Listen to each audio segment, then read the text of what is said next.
وَمِنْ أَهْلِ الْكِتَابِ مَنْ إِنْ تَأْمَنْهُ بِقِنْطَارٍ يُؤَدِّهِ إِلَيْكَ وَمِنْهُمْ مَنْ إِنْ تَأْمَنْهُ بِدِينَارٍ لَا يُؤَدِّهِ إِلَيْكَ إِلَّا مَا دُمْتَ عَلَيْهِ قَائِمًا ذلك بأنهم قالوا ليس علينا في الأميين سبيل ويقولون على الله الكذب وهم يعلمون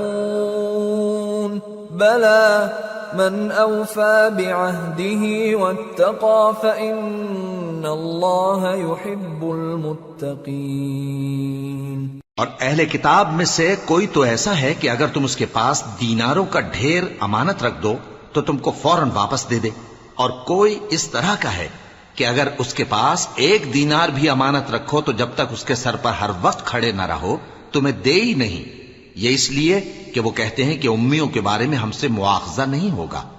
یہ اللہ پر محض جھوٹ بولتے ہیں اور اس بات کو جانتے بھی ہیں۔ ہاں کیوں نہیں، جو شخص اپنے اقرار کو پورا کرے اور پرہیزگار بنا رہے تو اللہ بھی پرہیزگاروں کو دوست رکھتا ہے۔